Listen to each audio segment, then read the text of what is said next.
for a second episode. And looking back at our first episode, at our premiere cordial explosion, there were good things here.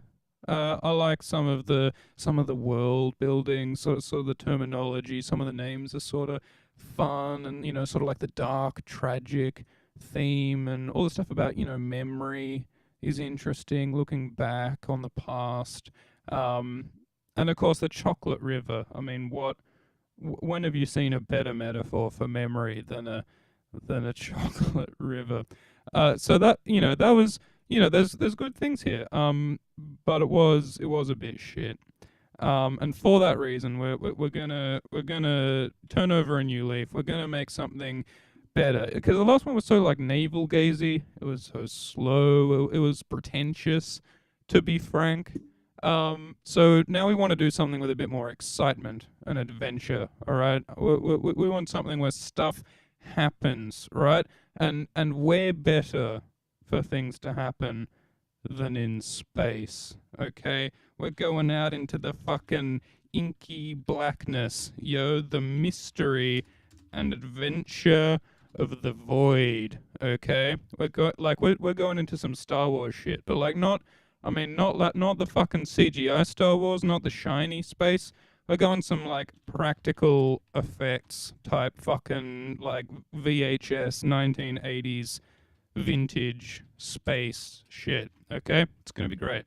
So we're gonna need a protagonist. We need an adventurer, someone who can really go out and kick some ass, face some struggles, some monsters, come up against adversity and fight through it in like an exciting way, and with flair. We're looking for a protagonist with some flair. So I reckon we'll call him Jackson Spaceboots. Jack's Spaceboots, I think, is like a nickname, but their name is Jackson. So presumably Jackson had some sort of adventure, some kind of an exploit for which they are now known as Spaceboots. They earned the name Spaceboots. Jackson Spaceboots Conway. Where does that name Conway come from? Let me Google. What's that? It's from something. All right. Well, I don't know what it's from, but all right. Jackson Spaceboots Conway. Great name. All right. Here's our first sentence. We'll leave that up. We'll take some notes. So Jackson Space. All right. So here's our first line. Jackson Spaceboots was coming in hot. All right. Isn't that exciting? All right. We've already got a visceral, volatile sense of fucking momentum, right? Stuff's already happening, and we haven't even begun. Jackson Spaceboots was coming in hot. She bet you thought Jackson was a bloke. It's nah. She was coming in hot at the best of times, but this was no. Jackson Spaceboots was coming in hot, which usually is how Jackson likes it. Back at space camp school, her instructors were always fastidious about the rules. Or anal. They were. I mean, is fastidious the exact word we want? Fastidious, because that means like exacting. Yeah. Her instructors were most fastidious about the proper safety procedures.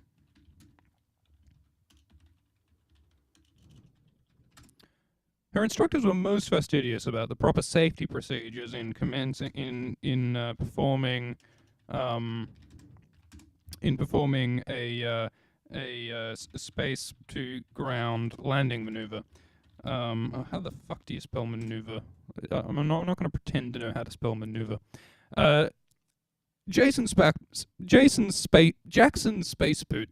coming in hot, which usually is how Jackson likes it.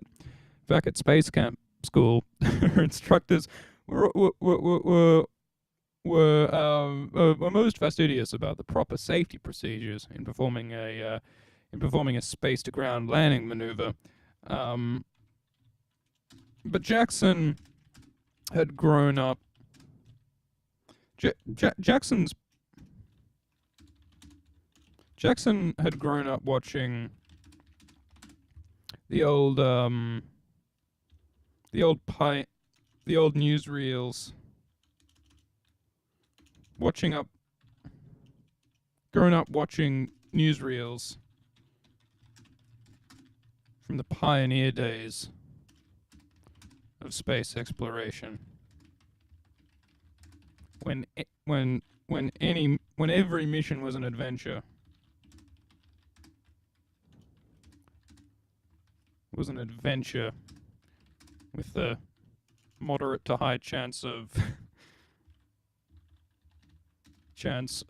exploding in the atmosphere.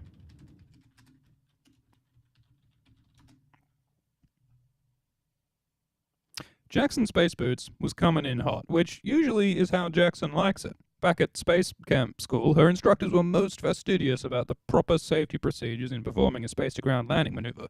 But Jackson had grown up watching newsreels from the pioneer days of space exploration, when every mission was an adventure with a moderate to high chance of exploding in the atmosphere.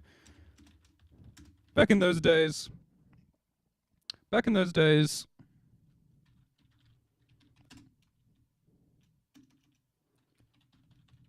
astronauts were riding by the skin of their seat. Isn't that?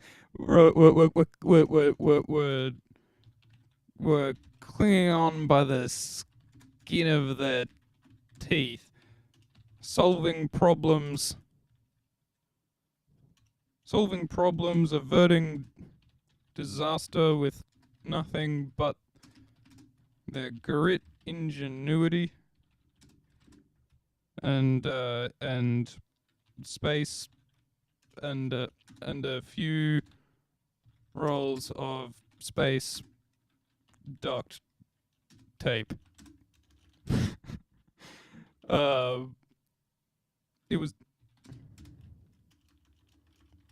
the danger. It was dangerous. But that was what made it worth doing.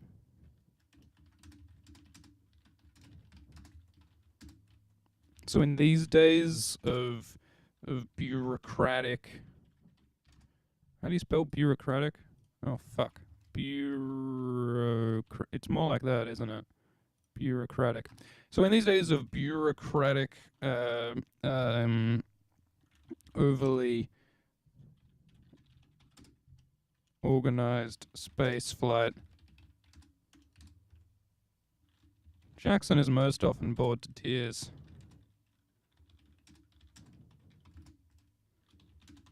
She could have had a cushy job as a courier for one of the big interstellar freight corporations.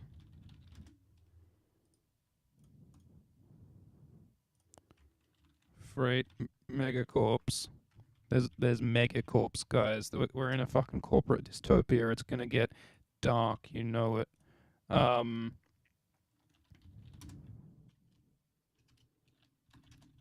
those guys spend as much time in cryo as they do in actual flight.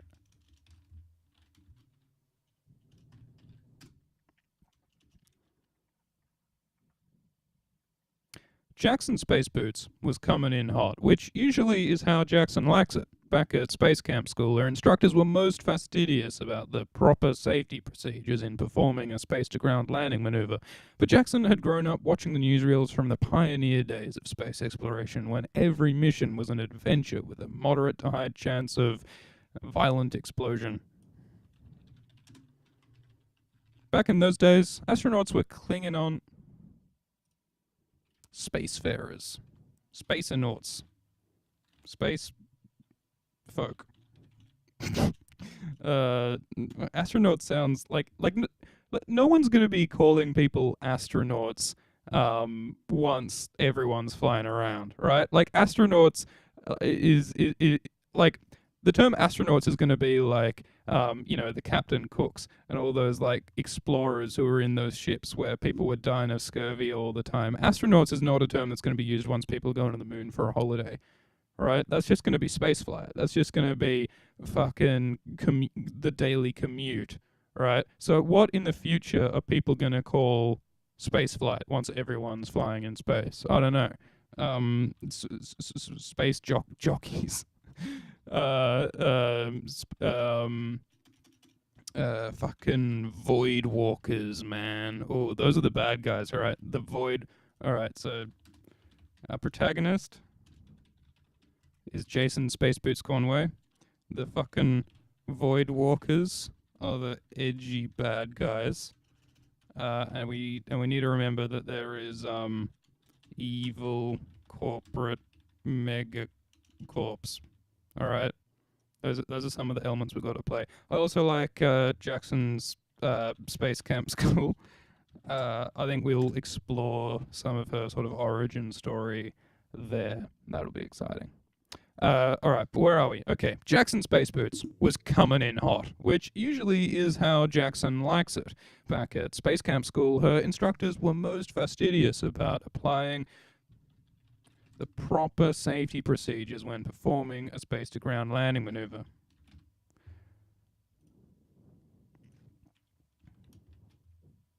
No. But Jackson had grown up watching newsreels from the pioneer days of space exploration, when every mission was an adventure with a moderate to high chance of violent explosion. Back in those days, rocket jockeys. I kind of like that. I mean, again, that's probably been used. I mean, let's Google it. Rocket jockeys. I mean, it's silly, but like it's cool. Yeah, there are. Yeah, rocket jockey has been used before, but whatever. Um, maybe we'll find a less silly term later. Back in those days, rocket jockeys were clinging on by the skin of their teeth, solving problems on the fly, literally. Solving problems on the literal fly, averting disaster with nothing but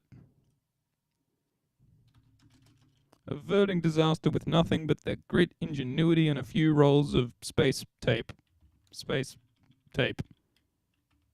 It was dangerous, but that was what made it worth doing. So, in these days of bureaucratic, overly organized spaceflight, Jackson is most often bored to tears. She could have had a cushy job as a courier for one of the big interstellar freight megacorps, but those guys spend as much time in cryo as they do in actual flight. So Jackson goes her own way.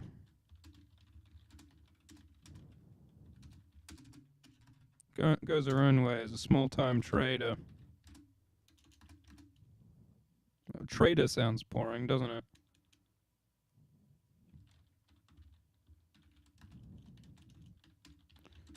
Scouting out obscure worlds.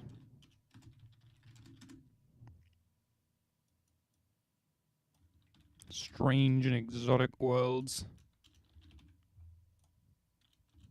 Looking for rare goods and data to trade on the Andromedan market. Is that our? That's not our galaxy, is it? Andromeda's like the next door galaxy. Our galaxy's the Milky Way, but Milky Way sounds fucking dumb, right? On the local market, I don't know what's the best way to describe the market? I don't know. Looking for rare goods and data to trade. Jackson Spaceboots was coming in hot, which usually is how Jackson likes it. Back at Space Camp School, her instructors were most fastidious about applying the proper safety procedures when performing So she's like quoting one of her old instructors, who was probably a giant pain in the ass back in the day, applying the proper safety procedures when performing a space-to-ground landing maneuver. But Jackson had grown up watching newsreels from the pioneer days of space exploration, when every mission was an adventure with moderate to high chance of violent explosion. Back in those days, rocket jockeys were clinging on by the skin of their teeth, solving problems on the literal fly, averting disaster with nothing but their great ingenuity and a few rolls of space tape. It was dangerous, but that was what made it worth doing. So, in these days of bureaucratic, overly organized spaceflight, there's better ways of saying that. Jackson is most often bored to tears. She could have had a cushy job as a courier.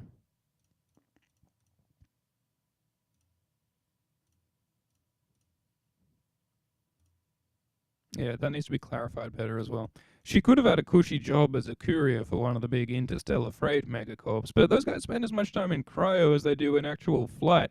So Jackson goes her own way as a small-time explorer, scouting out strange and exotic worlds, looking for rare goods and data to trade.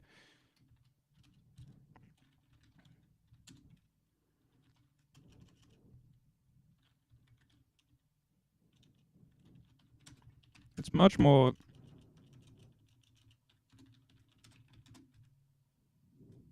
It's better than.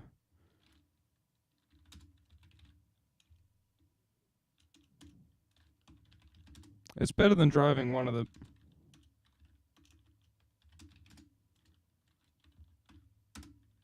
core pulks.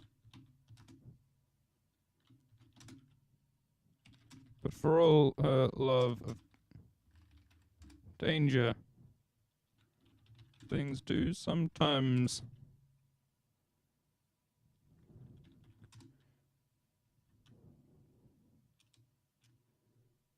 It's better than driving one of the Colpokes, but for all love of danger,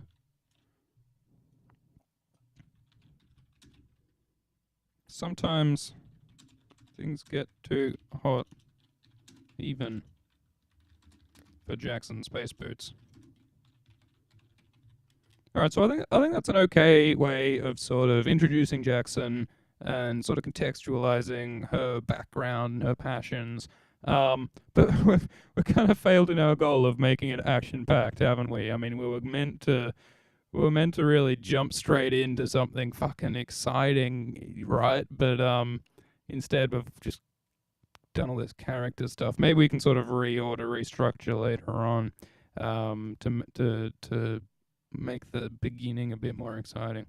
Um,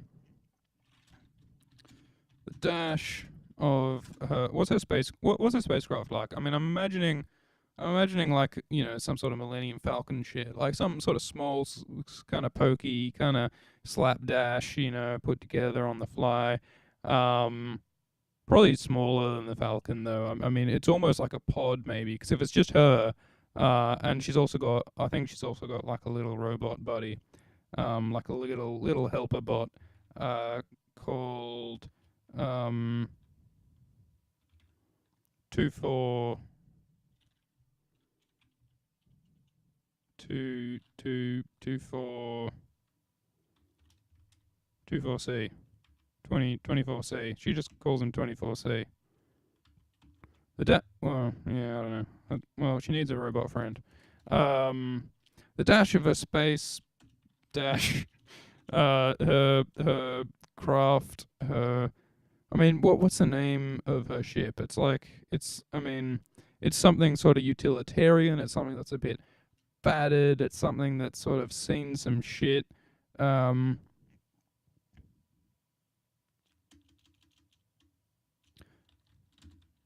the dash of her pilot console was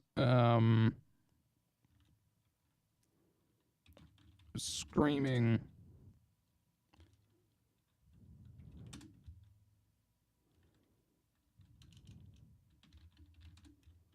red lights and alarms.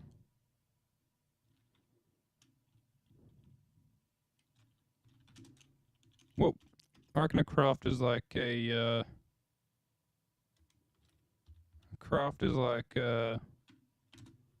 48. What's a good name for a spaceship? You could use some like actual like moon and star names, I guess. Oh yeah, I mean, if we want to draw from Andromeda, you could Dromio, fucking 48 Droman. It's a fucking 48 Droman, man.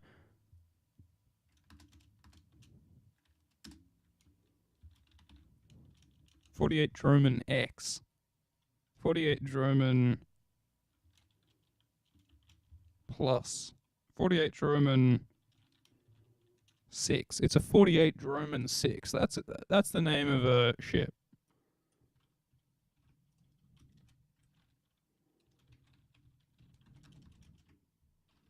Alright. Jackson Spaceboots was coming in hot, which usually is how Jackson likes it. The dash of her pilot console was screaming with flashing red lights and alarms.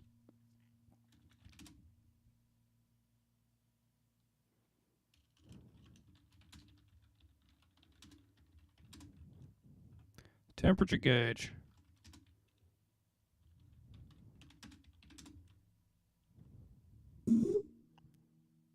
Temperature gauge was maxed out.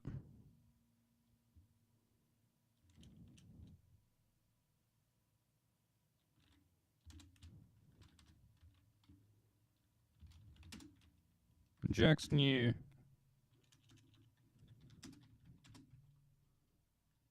Jax knew that the heat shielding on a craft would give out soon.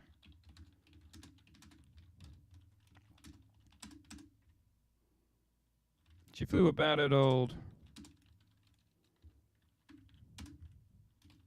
I'm assuming this is like 2048 is when this ship was made. I don't know what year it is now. So we can just assume that it's somewhere in the 21st century, mid 21st century, late 21st century. She flew a battered old 48 Droman.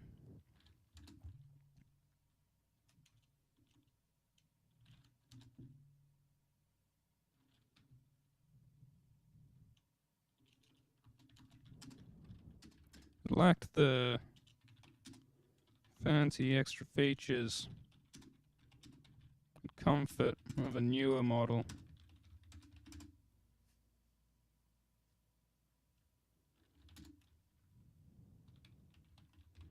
The essentials were solid.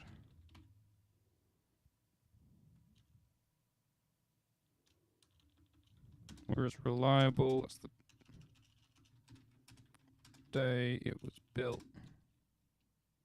Oh, there's a better word for built, isn't there? Fabricated. Because I mean, this is like some kind of like high tech shit. Like this wasn't made by human hands. This spaceship. I mean, this is 2048. Like this was probably 3D printed or some shit. You know, it was fabricated. That makes it sound more space age. Although fabricated also has undertones of like false and fake, right? Which is not really fitting here because Jackson represents sort of striving for some kind of authenticity and grit and realness. So the word fabricated there is slightly uncomfortable, I suppose. The dash of her pilot console was screaming with flashing red lights and alarms. The temperature gauge was maxed out, and Jax knew that the heat shielding on her craft would give out soon.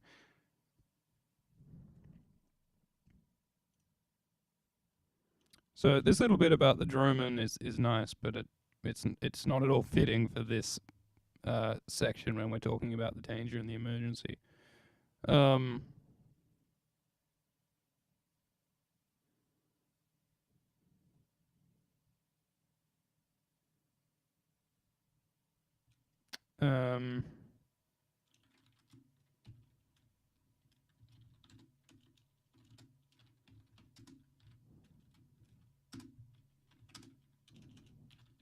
Hold on, she swore.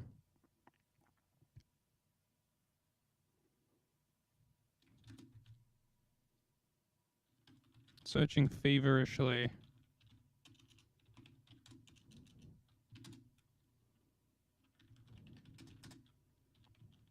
Through the topograph.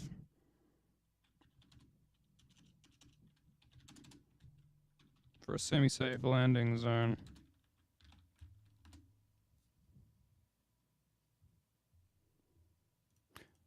I mean, this technically makes no sense because she isn't swearing in that. But I mean, maybe she's saying "just hold on" as though she's swearing it, like she's just saying it in a really aggressive, emotional way, or maybe it's implied that she swears after saying that.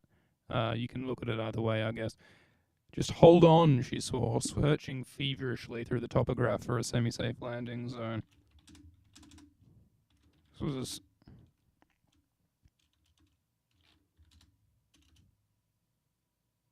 This was a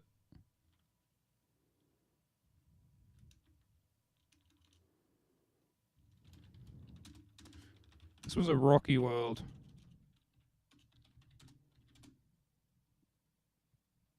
But not a familiar one to Jax.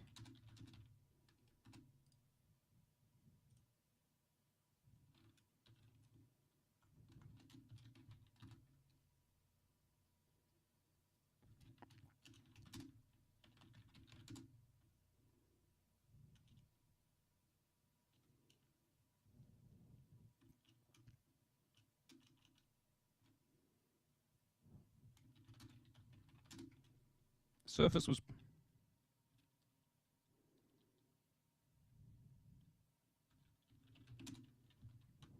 Surface looked fairly flat from far above.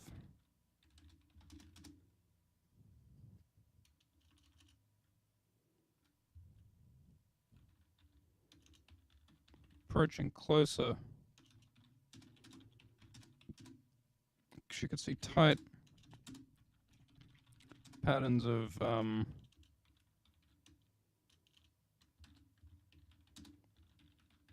jagged patterns of broken stone.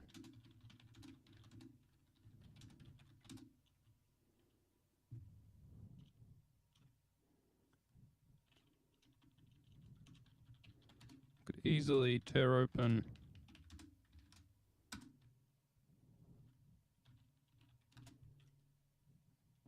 a ship at this speed.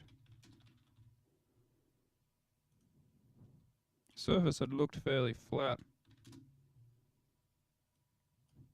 from orbit. Approaching closer,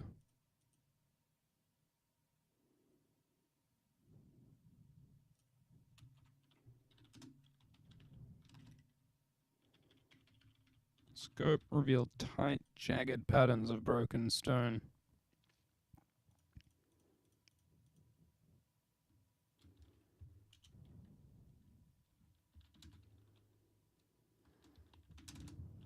It looked like a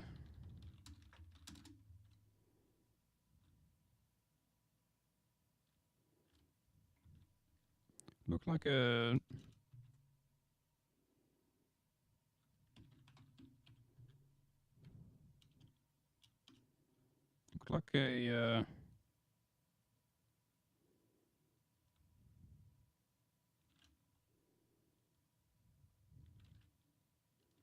looked like a looked like a hedge maze. Maze of fractures and fissures.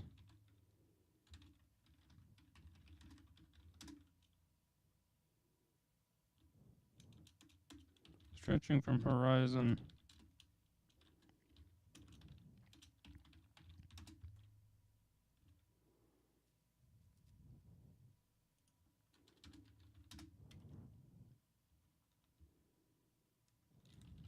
Vast grey hedge maze, fractures and fissures.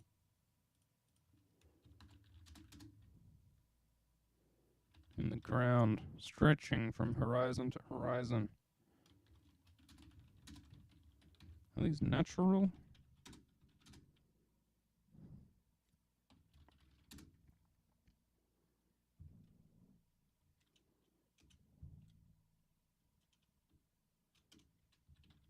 She muttered, but there were more pressing problems at hand.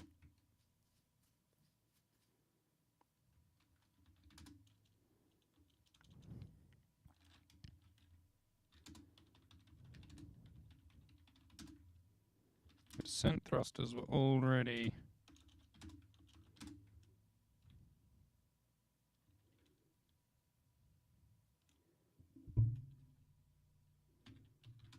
fully firing.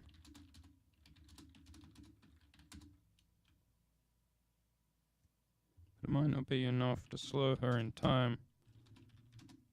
The dash of her pilot console was screaming with flashing red lights and alarms. The temperature gauge was maxed out, and Jax knew that the heat shielding on her craft would give out soon. Just hold on, she swore, searching feverishly through the topograph for a semi-safe landing zone. This was a rocky world, but not a familiar one to Jax. The surface had looked fairly flat from orbit, but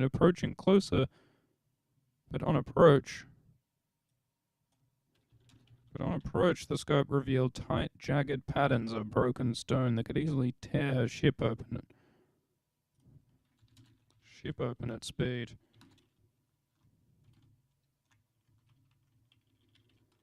It looked like a vast grey hedge maze of fractures and fissures in the ground.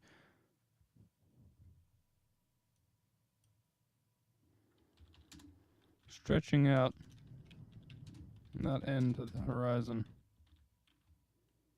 Are these natural? She muttered, but there were more pressing problems at hand. Her descent thrusters were already fully firing, but it might not be enough to slow her in time.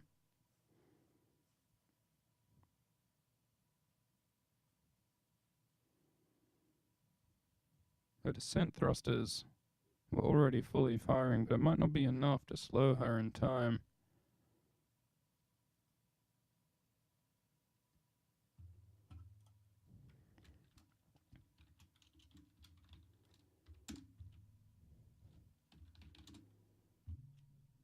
Jack's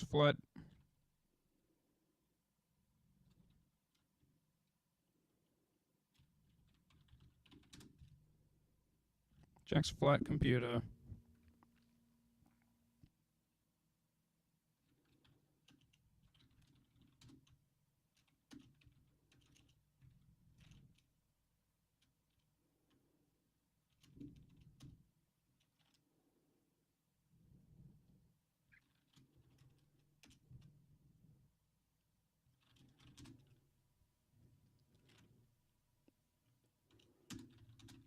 and in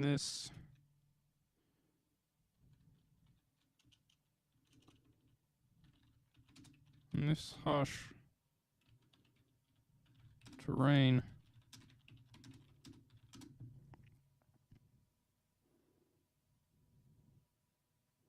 Jax could see no oceans.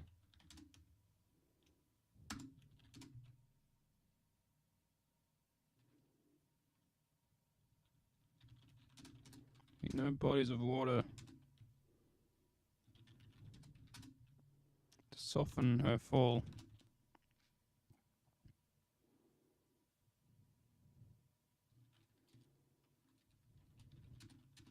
There's only one option she could see.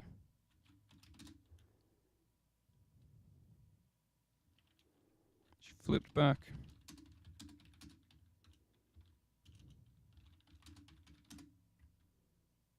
Flip back the plastic cover.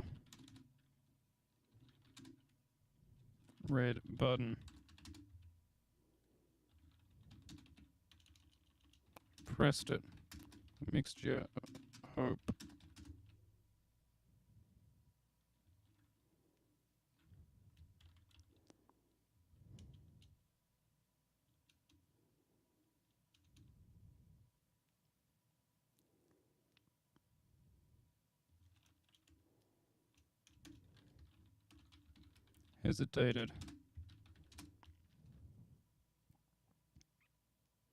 Hesitated. For a moment. She promised herself she wouldn't do this. The ship shook violently.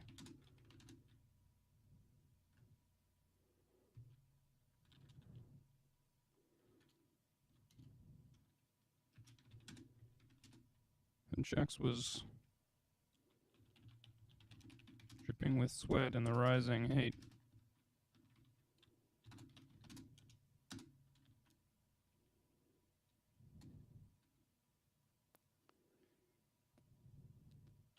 She gritted her teeth.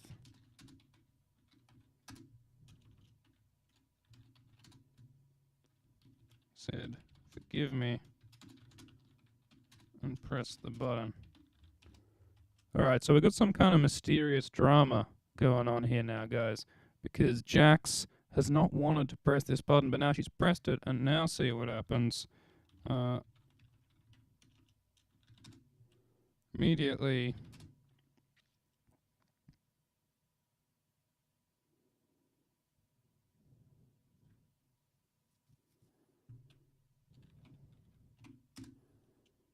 the 2-4 console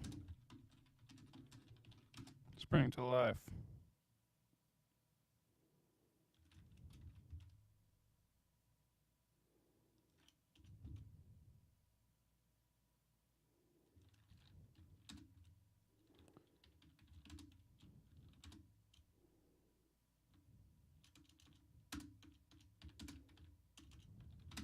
An old LED.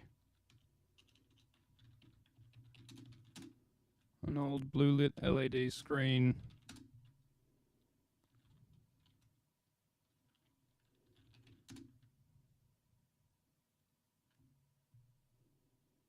Showed bright eyes. Waking.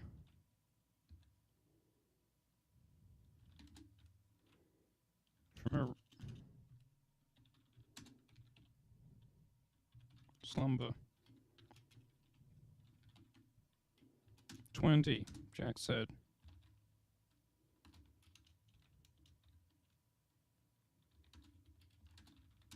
I need you.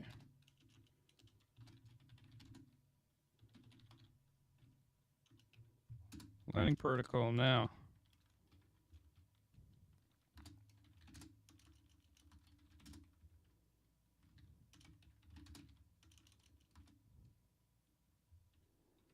Machine took control. Machine took the controls.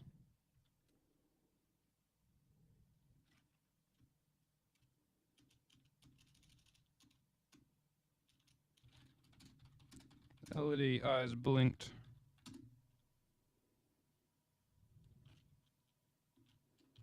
Widened.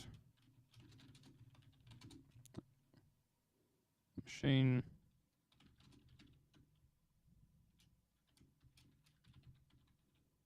analyzing.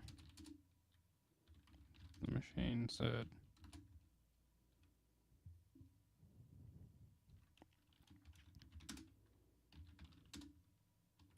Glanced again at her scope. Saw the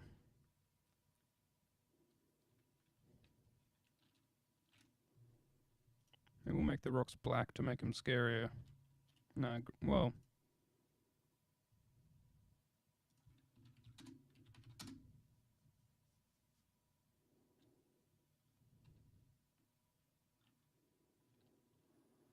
Let's show the dark rocks rising.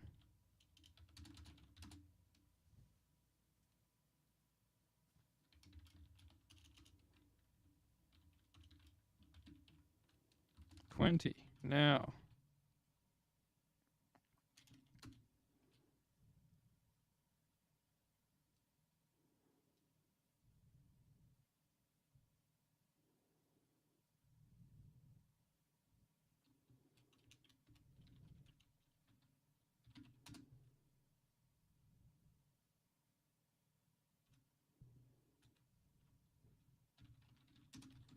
$20 blasted on.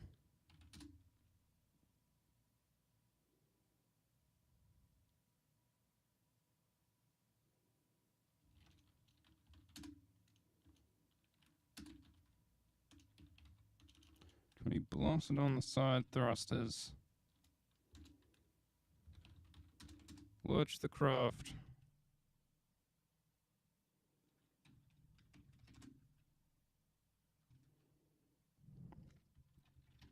Skidding along a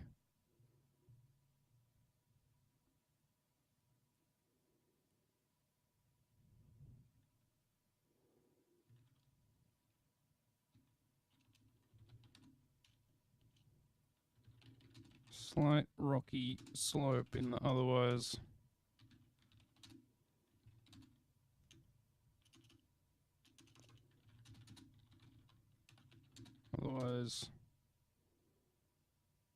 flat surface with the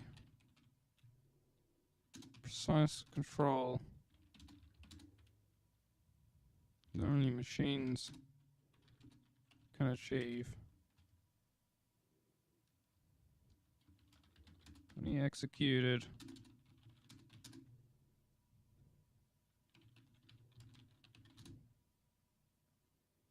a series of sudden, slight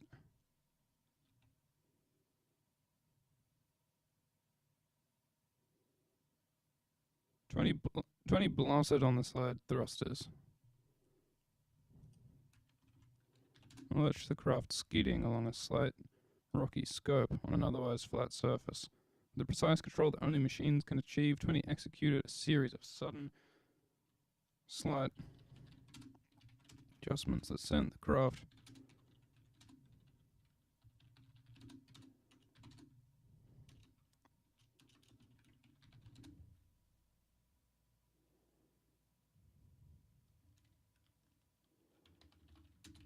across the planet's surface.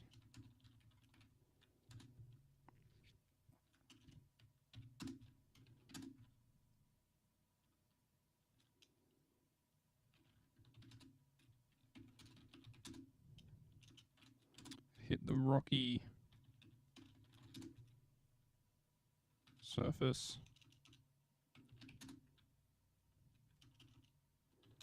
Impacts that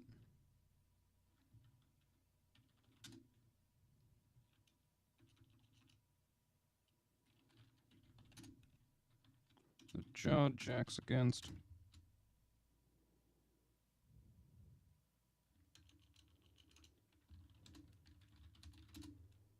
Hard against a seat belt. What would you call a spaceship seat belt? I mean, it's not a seat belt. It's going to be something really like holding you in, right? It's going to be like a roller coaster harness against a harness. That's the right word. It hit the rocky surface with impacts that jar jacked hard against her surface.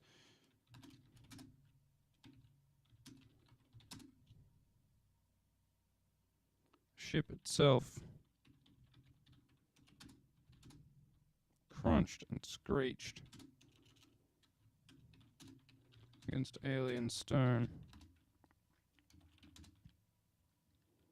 But by the time it came to a stop,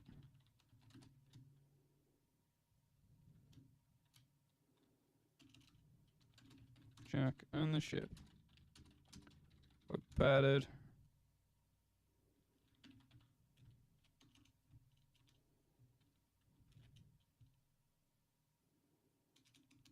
and scorched, but intact. Jax took a moment and check all the bits were attached.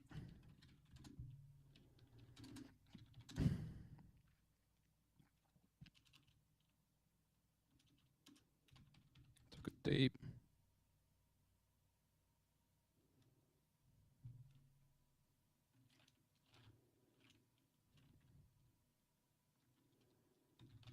slow breath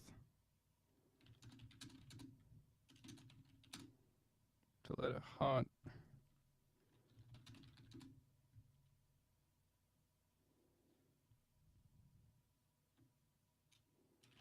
stop slamming at her ribs.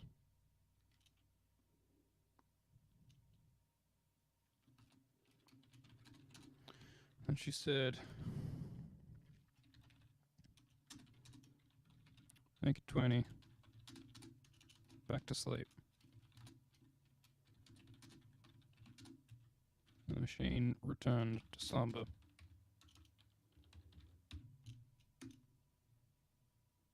Alright, So this is okay. I think there's not enough flavor, personality to it. I think what's basically happening is all right. I mean, we've got Spaceboots, who I think is a serviceable protagonist. We've got this relationship with the robot 20, which I think is connected to some kind of dark secret. I think 20 has a history, which maybe we'll reveal later. Um, and she's coming to this alien planet with this weird like rock formation. I don't know if this description sort of gets across what I'm imagining. I'm really like, remember that scene in like what's the movie where they go to the hotel and Jack Nicholson murders everyone? The Shining. You know, like the hedge maze in The Shining and like those overhead shots. Like imagine like a hedge maze but made out of rock, so it's as though someone has like carved into a flat rock surface like all these like fractures and fissures that look like they might sort of be natural and organic, or maybe they're like man-made, too regular or something. Like it looks really weird and it's covering like the whole surface. That's like the mystery of what's formed this like shape in the planet. And so Jax has just survived this like crash landing. I think the physics of the crash landing are maybe questionable. Like she was like screaming straight towards the surface, but then the computer nav mastery of 20 managed to sort of skid them along a weird slope, like a ramp that sort of directed their downward energy sort of sideways, so they just sort of spun along the surface. I don't know. Maybe that's ridiculous. We can probably reword bits to make it seem more reasonable, perhaps. But otherwise, I think there's an okay start.